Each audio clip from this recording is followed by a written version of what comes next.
Happiness is unattainable because it's a direction, not a destination. What's happiness? And they always say, it's the feeling I get when I'm with the people that I love. Feelings. I say, wrong. Our feelings are evidence of happiness, like the smell of dinner is evidence of dinner. Happiness is something a lot more tangible. It's the pursuit of three things: enjoyment, satisfaction, and meaning. Can you define enjoyment, satisfaction, and meaning for me? Enjoyment is not the same as pleasure because pleasure is limbic. All of these things that give us pleasure, it's because they went back to survival and propagation of the species.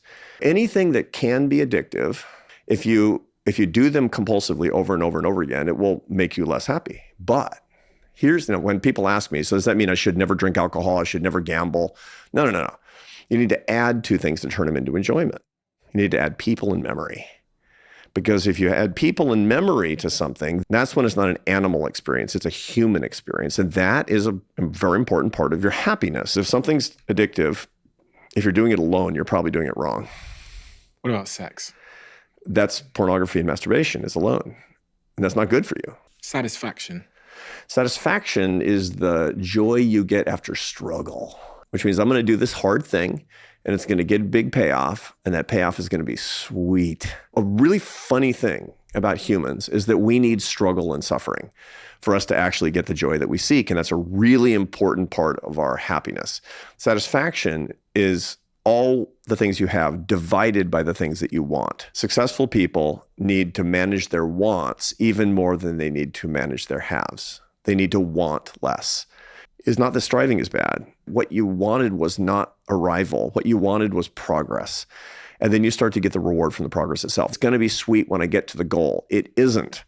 What you're going to have is homeostasis when you get to your goal, frustration and disappointment. Therefore, you need to want less. The Dalai Lama, I've been working with the Dalai Lama closely for the past 11 years.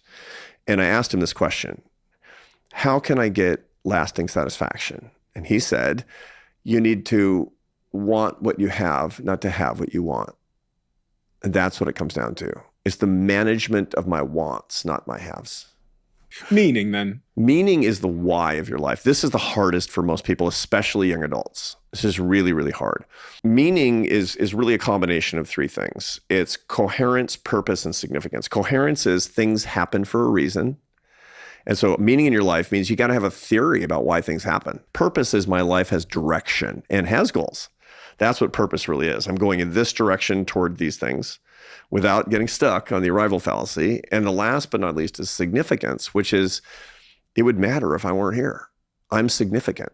Those are the three parts of meaning in people's lives. There's a test that I give my students that kind of encompass these three ideas so you can remember them into two questions. And you have a meaning crisis if you actually don't have answers to these questions that you believe. And there's no right answers. You just got to have your answers. You want to play? Yeah. Here's the quiz. Question number 1. Why are you alive? You can answer that in terms of who created you or what you're on earth to do, or both. Why are you doing this conversation with me, Steve?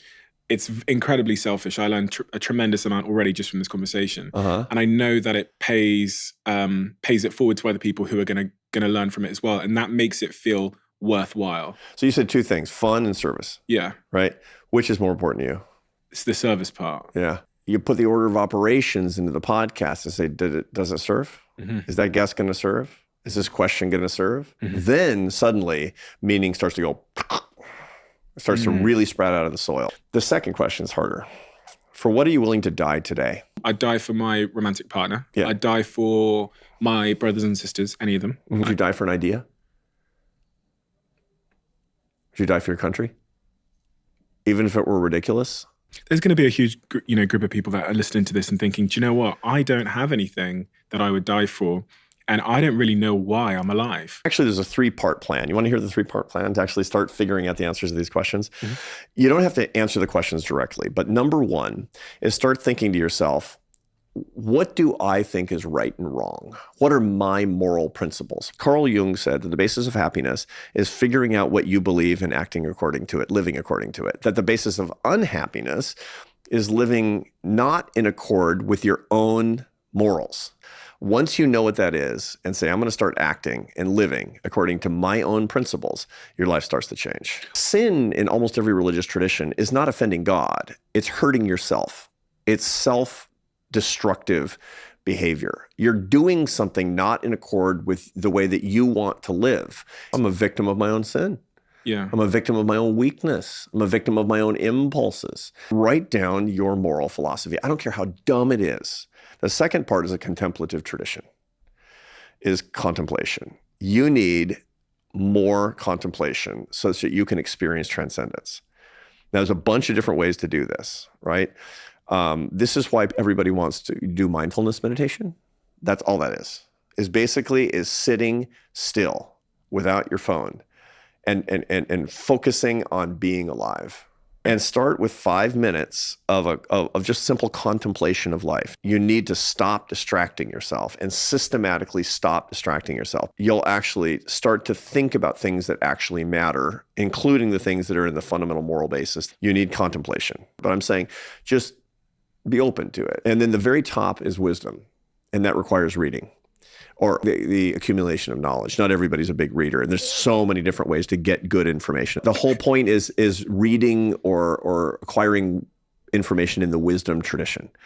So, read the Stoic philosophers, read the Quran, read the Bible, read, and start with 15 minutes a day of that kind of reading. It's crazy. We'll spend all this time scrolling Instagram when we could spend just 15 minutes a day reading the Meditations of Marcus Aurelius. And the letters of Seneca, and they're incredibly enriching, right? It's like, whoa, boom, starting at 15 minutes a day. So do the work. What do I believe? Spend some time in contemplation and do the reading. Your life's about to change.